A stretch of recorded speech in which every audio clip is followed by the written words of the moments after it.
Ninguém erra de propósito. Essa frase pode parecer estranha à primeira vista. Afinal, não vemos todos os dias pessoas tomando decisões que machucam os outros ou a si mesmas? Como então podemos afirmar, como fez Sócrates, que ninguém faz o mal voluntariamente? Mas essa é a provocação socrática. A ideia de que todo erro nasce da ignorância e que a virtude, ou seja, o bem, é uma consequência direta do conhecimento verdadeiro.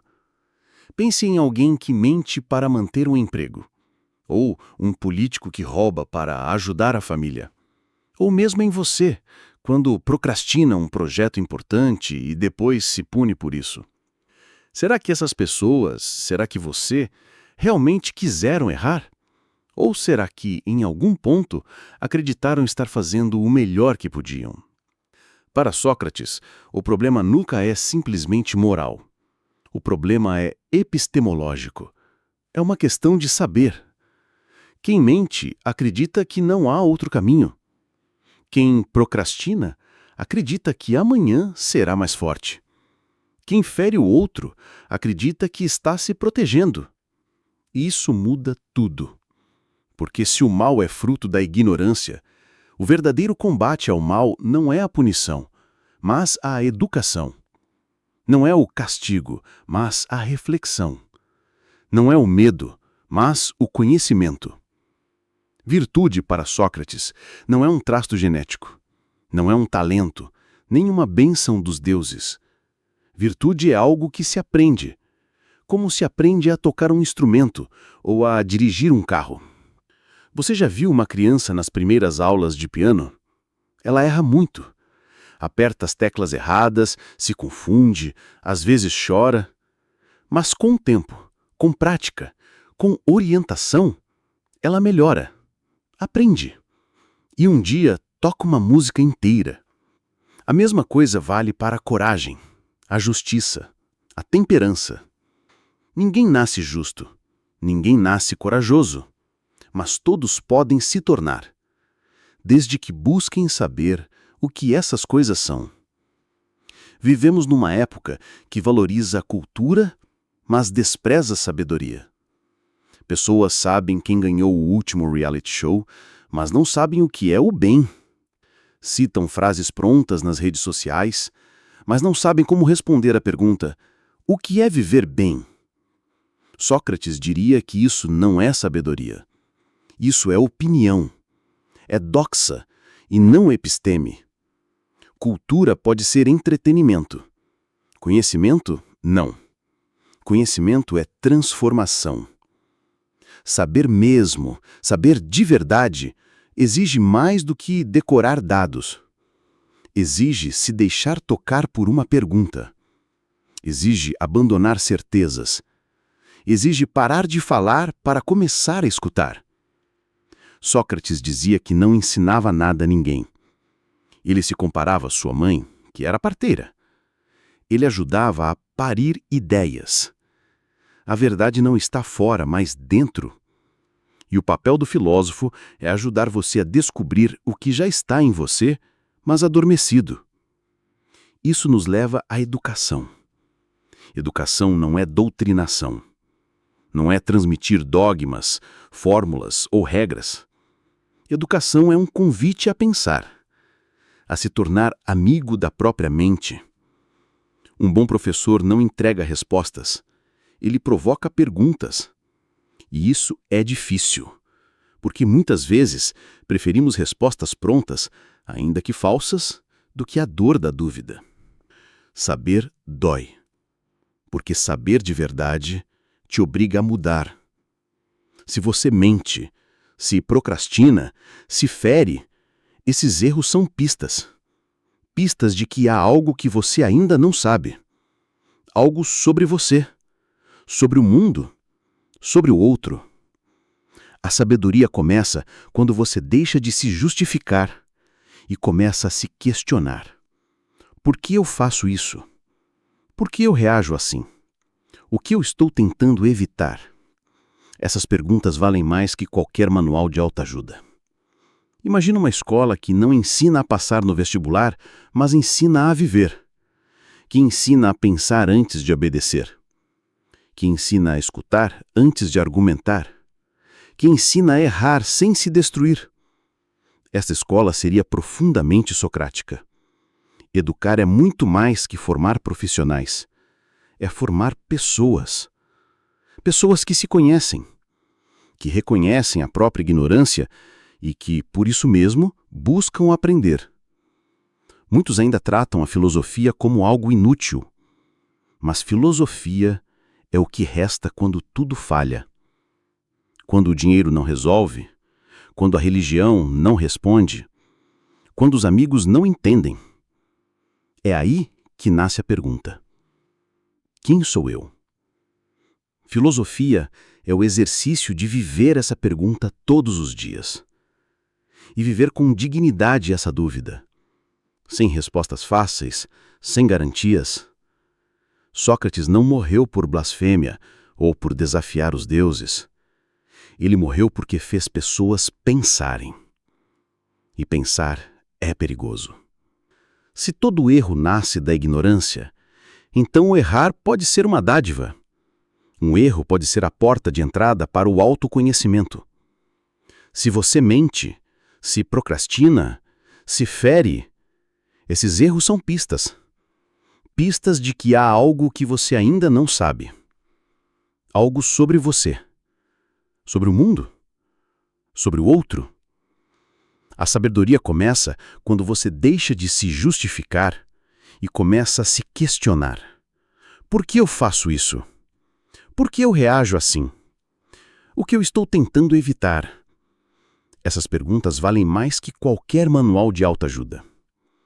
Imagina uma escola que não ensina a passar no vestibular, mas ensina a viver. Que ensina a pensar antes de obedecer. Que ensina a escutar antes de argumentar. Que ensina a errar sem se destruir. Essa escola seria profundamente socrática. Educar é muito mais que formar profissionais. É formar pessoas. Pessoas que se conhecem, que reconhecem a própria ignorância e que, por isso mesmo, buscam aprender. Muitos ainda tratam a filosofia como algo inútil. Mas filosofia é o que resta quando tudo falha. Quando o dinheiro não resolve, quando a religião não responde, quando os amigos não entendem. É aí que nasce a pergunta: quem sou eu? Filosofia é o exercício de viver essa pergunta todos os dias. E viver com dignidade essa dúvida. Sem respostas fáceis, sem garantias. Sócrates não queria seguidores, queria pensadores. Não queria templos, mas mentes abertas. Reconhecer a própria ignorância não é um fracasso, é o começo da liberdade. Porque só quem reconhece o que não sabe pode começar a aprender. E só quem aprende pode se tornar melhor. Mais justo, mais corajoso, mais virtuoso. Você não precisa saber tudo, só precisa estar disposto a buscar. Virtude não é um lugar onde se chega, é uma estrada onde se caminha. A cada erro, a cada dúvida, a cada reflexão, você se aproxima um pouco mais de si mesmo. E quando você se aproxima de si, se aproxima da verdade. A busca pelo conhecimento não é só uma missão intelectual. É uma missão ética. Quem busca saber, se torna melhor. Quem se torna melhor, transforma o mundo. E esse é o chamado de Sócrates: tornar-se humano por meio da sabedoria. Se esse texto provocou algo em você, uma dúvida, um desconforto, uma faísca, então faça o que Sócrates faria. Não aceite nada passivamente. Questione, investigue e, acima de tudo, pense. Inscreva-se no canal, compartilhe esse vídeo com alguém que precisa refletir e continue a busca, porque a verdade pode estar escondida dentro de você. Você já teve a sensação de que está vivendo no piloto automático? Acorda, trabalha, paga boletos, posta alguma coisa nas redes sociais, assiste a uma série, dorme e repete. Como se algo dentro de você estivesse dormente, à espera de um chamado. Como se houvesse um outro ritmo, uma outra vida que você ainda não viveu. Se isso já aconteceu com você, saiba, Sócrates também sentia isso.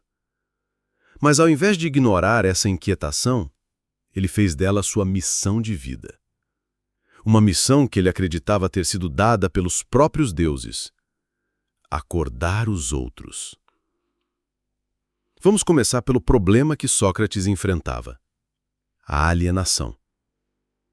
Alienação não é só desconhecimento. Alienação é viver uma vida que não é sua.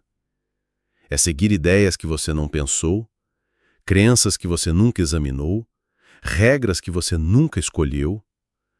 É agir sem se perguntar por que faz o que faz. É obedecer à rotina como se fosse um destino. É ser comandado por vozes externas, enquanto a sua própria voz se cala. Sócrates olhava para a cidade de Atenas e via isso por todo lado. Homens importantes, ricos, políticos, artistas, soldados, todos muito ocupados com o sucesso, a fama, o dinheiro, mas poucos se perguntavam: qual é o sentido disso tudo? O que é o bem? Estou vivendo como um ser humano ou como uma engrenagem? Foi aí que ele assumiu seu papel. Para Sócrates, filosofia não era um saber distante, cheio de palavras difíceis. Filosofia era amor pelo saber. Filosofia. Amor pela sabedoria. Mas que sabedoria é essa? Não é decorar teorias, não é acumular livros. É uma sabedoria de vida, que transforma quem você é. Filosofia, então, é perguntar, é duvidar, é sair da bolha, é olhar para a sua própria existência e dizer: será que eu sei o que penso que sei? Sócrates dizia: uma vida não examinada não merece ser vivida. Sim, ele incomodava e sabia disso. Por isso se chamava de moscardo, aquele inseto chato que não deixa o cavalo dormir. O cavalo era a cidade, adormecida na ignorância. E Sócrates estava ali para cutucar, para incomodar, para despertar. Aqui entra algo profundo. Sócrates não era um professor, não escrevia livros, não cobrava pelos diálogos.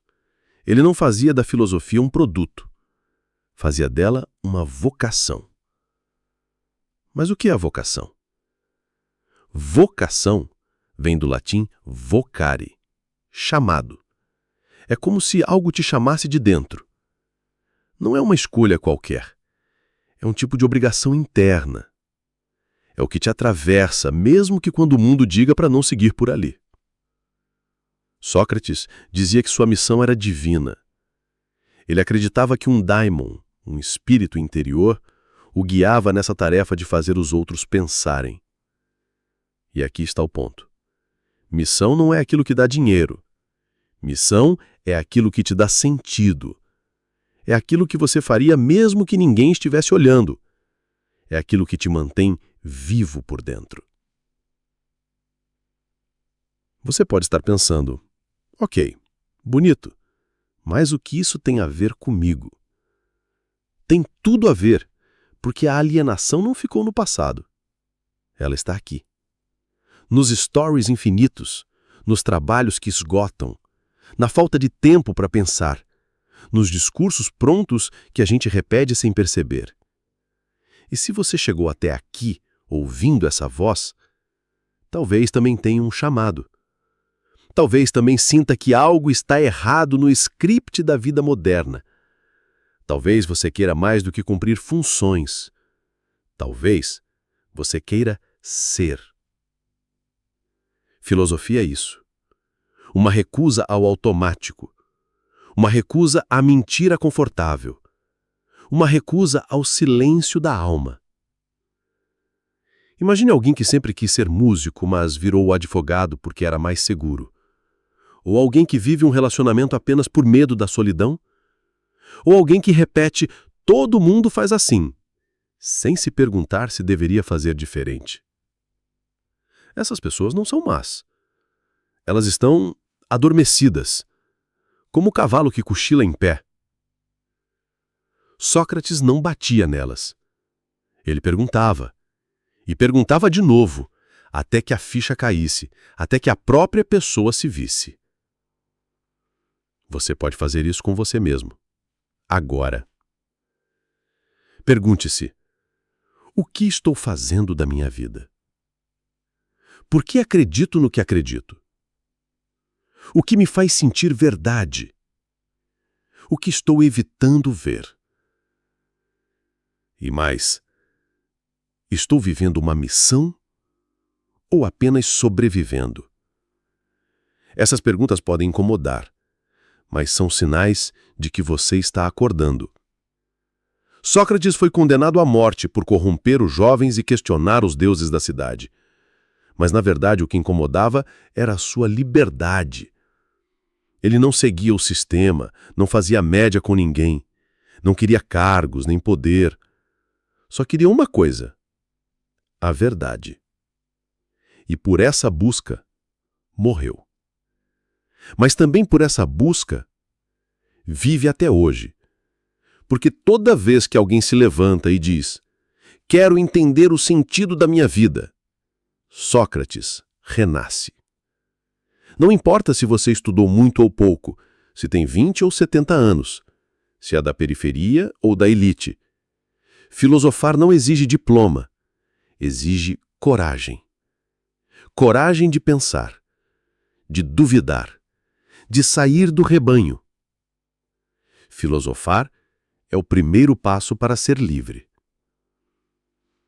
Se essa voz te tocou, não ignore. Volte a este vídeo quantas vezes quiser. Compartilhe com alguém que está vivendo no automático. Escreva nos comentários: qual é a sua maior inquietação hoje? Qual pergunta você precisa fazer a si mesmo? E mais, estou vivendo uma missão ou apenas sobrevivendo? Essas perguntas podem incomodar, mas são sinais de que você está acordando. E se você quiser continuar essa jornada, se inscreva no canal. Aqui, cada vídeo é um empurrão contra o sono da mente. Aqui, cada palavra é um convite para despertar. Até o próximo! E lembre-se, viver sem examinar a vida é desperdiçá-la. Imagine um homem caminhando pelas ruas de Atenas. Ele não tem nada nos bolsos, nenhum livro, nenhuma riqueza. Só perguntas. Perguntas que incomodam. Esse homem é Sócrates, e hoje ele seria cancelado. Ele não escrevia, não cobrava por suas ideias, mas ousou criticar a própria democracia que o deixava falar. Desafiou os mestres da persuasão, os sofistas, acusando-os de vender mentira com aparência de verdade. E o preço disso? A morte. Mas antes disso, ele deixou uma herança que continua viva. E o que você vai ouvir aqui pode mudar a forma como você enxerga política, poder e verdade. Atenas, século V a.C. A cidade vive sua era de ouro. Teatro, filosofia, democracia. Parece perfeita, mas por dentro apodrece lentamente. As decisões públicas são feitas por voto direto. Qualquer cidadão pode opinar sobre guerra, justiça, economia. Basta ser eloquente. E aqui nasce o primeiro problema. Quem convence, vence, mesmo que esteja errado. Sócrates olha para tudo isso e pergunta: se você tem uma doença grave, quer que a decisão seja tomada por um médico ou por voto popular? E o silêncio que segue essa pergunta é o começo da filosofia. Agora, imagine isso. Homens carismáticos, bem vestidos, viajando de cidade em cidade. Eles prometem uma coisa: ensinar você a vencer qualquer debate. Não importa se é verdade, o importante é convencer. Esses eram os sofistas, os influencer intelectuais da época. Protágoras dizia: o homem é a medida de todas as coisas, ou seja, a verdade é relativa. Tudo depende de quem está falando. Mas para Sócrates, isso era uma ameaça à alma da cidade. Porque se tudo é relativo, o bem também é. E se o bem é relativo, qualquer coisa pode ser justificada, inclusive o mal. Sócrates não odiava a ideia de participação política. O que ele odiava era a falsa sabedoria da maioria. Para ele, a democracia era como um navio entregue à multidão.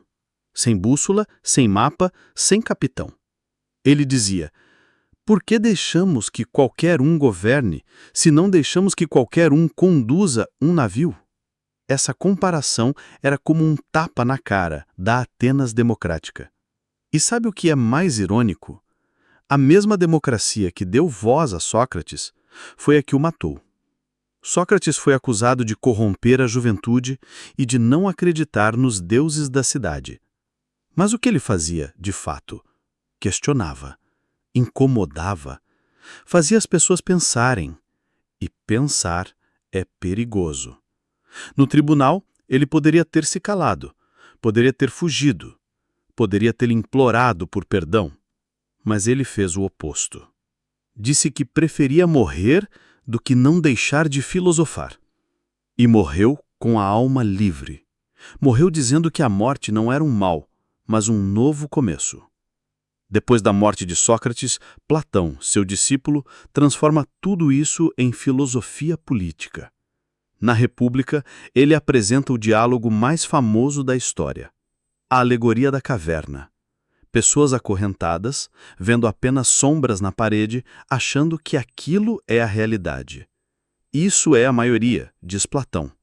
Só quem sai da caverna e vê o sol, a verdade, está apto a governar. E quem são esses? Os filósofos. Platão cria o conceito do rei filósofo. O governante ideal seria aquele que ama a sabedoria e não o poder. Para ele, a democracia é instável. É só um passo antes da tirania. Vamos deixar isso claro. Os sofistas ensinavam a parecer sábio. Sócrates ensinava a reconhecer a própria ignorância. Os sofistas cobravam caro. Sócrates nada cobrava. Os sofistas treinavam para convencer. Sócrates treinava para perguntar até destruir ilusões. Por isso, ele era temido. Porque não queria criar discípulos, queria acordar consciências. Agora pare e pense. Quantas decisões políticas hoje são feitas com base na verdade? Quantas são feitas por retórica, marketing, memes? Quantos sofistas modernos vemos por aí ensinando a parecer sem ser? Quantos Sócrates estão sendo silenciados? A crítica socrática nos obriga a olhar para o mundo e perguntar: estamos premiando quem pensa ou quem fala bem? Sócrates acreditava em um poder diferente. Não um poder de mandar, mas o poder de transformar a alma. Ele dizia: a verdadeira vitória não é vencer o outro, é vencer a si mesmo. Essa é a maior ameaça ao sistema. Uma pessoa que pensa por si, que não se curva à maioria, que não se vende por aplauso. Sócrates morreu como viveu, provocando.